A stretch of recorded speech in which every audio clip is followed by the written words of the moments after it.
Joe? Getting sick of hearing him anyway. Thought they might have you for a second. Guess I was wrong. Alright, head on up and I'll call someone in to clean up. Real mess of things. In a good way. That's all I need. See you in the field, Darcy. If you say so, Mikey.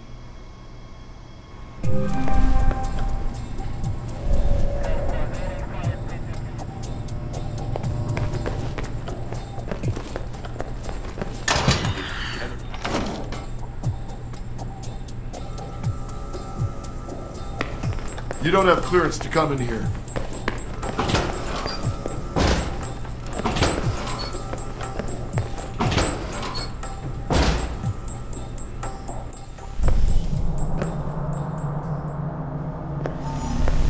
You guys must have spent a fortune on the TVs in this place.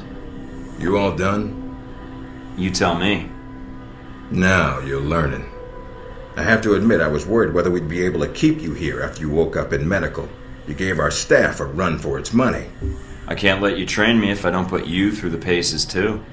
Fair enough. It'll be a good excuse to up the morning drills around here. Looks like you did well on the tech portion of the test. Very well. Past Darcy's bitching, there's some real compliments in here if you look at the numbers. Mina's report says you might need more practice on the gun range, but you're probably still shaking off the drugs we gave you. I'll do better next time, believe it. Presuming you don't dope me up before the next test. I promise not to drug you, unless you get too full of yourself, and we need to bring you back to the level of normal folks. And here's a surprise, a positive evaluation from Parker. On the number side as usual, but he actually took the time to write a sentence. He did? What was the sentence? You may have been right about this one, Westridge. For Parker, that's high praise, assuming you don't let us down, Mike. Looks like that's it for the physical evaluation. Now for the hard part. Tell me why you're here. Not everyone gets chosen for this line of work, but you volunteered. Usually we have to ask. I want to serve my country. And you think by being assigned here is the best way to do that? Give me a mission and I'll prove it. What makes you think you're ready? Because I tell you, we get a lot of recruits in here, and you're not convincing me. My opinion isn't important. Yours is. Not out in the field, and not when you're dealing directly with others. Then your opinion is all that counts. Beyond the guns, tech, and sneaking around in the dark, there's one last part of this job that nobody else here quite gets. I'm listening. Good, because listening is a large part of it. The way you talk to people, your attitude. That's what we're going to discuss now. I'm not sure I understand. Is there something wrong with how I deal with people? No, believe it or not, you're not here because you're a people person. You're here because your psych profile says you're skilled at manipulating others. Was that a compliment? You'll see. The way you project yourself definitely affects what people think of you, and your reputation with them. And if I want to impress them? You don't always want to or need to. Having a good or bad rep with someone can actually gain you different benefits. Sometimes you want to piss someone off so they can't think straight. Other times you want to build a strong rapport with someone and talk your way out of a bad situation. All depends on your objective. This goes for your handlers as well. We're going to be sending you into a lot of dangerous places, and your only backup is going to be who you're talking to on your headset. How you treat them is going to have an effect on the success of your mission. So if I piss them off, I'm screwed? No. A handler that likes you too much and puts emotions before the mission can be just as dangerous as one who resents you. This is a long way of telling me that I should just act the way I want. I didn't realize this was an acting gig. No, again, there are no bad choices, just results. Over time, folks may hear about you and your attitude before they meet you. They may have a preconceived notion of how you're going to treat them, which can affect their reaction. Well, maybe they should take the time to know the real me. If only. Time's something no one seems to be able to spare, especially during a conversation. Although that can be a plus. What, like stalling for time? The clock doesn't stop when you're speaking to someone. So if you need to get your second win before a fight, making small talk can buy you time. But if I'm running on adrenaline, won't chatting take me off my guard? It can. So if you need to get to the point, act instead of fight. For example, if you don't think I have any more to teach you, then you could just say, I'm done with this. I wouldn't think any less of you. Well, then I already do. And if they're a target, why talk to them at all? Sometimes it is better if you shoot first, Still, approaching someone to talk to them can allow you to get the drop on them if you get close enough to strike. Use it if you have to, if the conversation isn't going your way. Assuming there's even a way you want the conversation to go. Like if I wanted to seduce someone?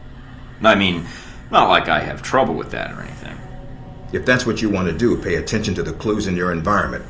Sometimes people will have advice, and intel can help. But there's another way. Read much? Mostly weapon manuals. Then I make sure I actually test it myself. The specs are sometimes off. There's a host of information out there through dossiers, email, and other documents that represent total research others have collected on a target, organization, or operation. Sometimes you'll spot... But dossiers just don't... Some of it blunt, some of it subtle. But if push comes to shove, it can give you an edge in combat.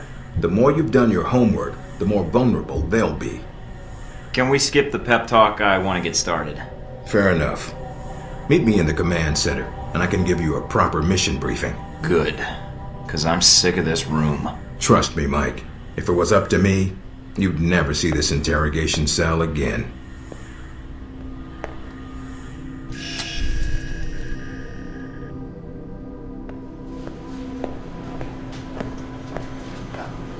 Recognize him?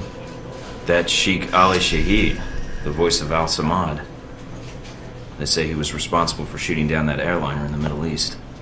Yeah, he got his hands on some prototype Halbeck technology.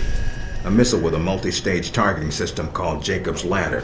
That airliner was his first target. Specs and shadiness of this whole thing aside, how did Shahid get his hands on that missile? Missiles. He's got more. He stole them from Halbeck, and we need them back before he gets any more trigger-happy. Then we want you to kill him. You know where he is? No, but that'll be part of your mission in the Middle East. Find the missiles, then find him and take him out. You don't want him taken alive? If he cooperates, sure, bring him in. On the off chance he tries to kill you, then put a bullet in his head. I'll put my years in charm school to use. All right, then, pack your gear. You're heading to Saudi Arabia. Not coming with me? I'll be there in spirit, and on video and radio when needed, Agent. And I just got here. Oh, well, I'm gonna miss this place. I doubt it. I'll contact you when you reach Saudi Arabia.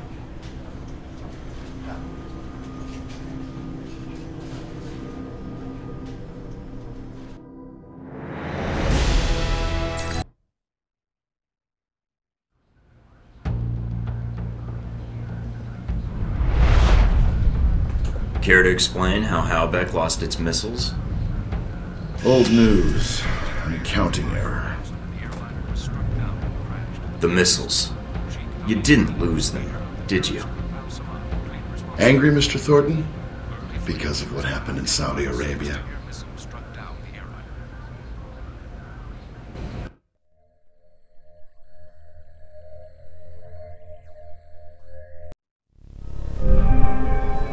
Mike, can you read me? I'm getting lots of interference. Lucky for me, seeing your face at this size is bad enough. Maybe you'd better save your smart-ass comments for a time when I give a shit. Finding Shahid is your primary objective. Trouble is, we don't know his location, but we have 3 leads. An arms dealer, Nasri, is believed to have sold the missiles to Shahid, and he's currently operating in Saudi Arabia. If you can intercept him, maybe he can tell you where Shahid is, or guide you to the missiles. Sounds simple enough. Depending on the firepower he's brought to sell. I doubt it. Don't get careless. We also tracked down the location of an airfield Shahid used in the past. If you can sneak in and plant a listening device, we may be able to track flight Shahid is using to move through Saudi Arabia. And the third lead? We've got the coordinates of an Al-Samad detention camp, also used as a stockpile for weapons. We suspect the missiles may be stored there. I think I can figure things out from here, sir. What? Wait.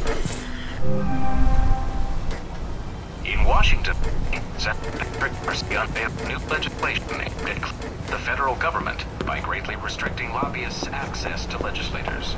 The bill, called the People Over Rich Corporations Act, or PORC Act,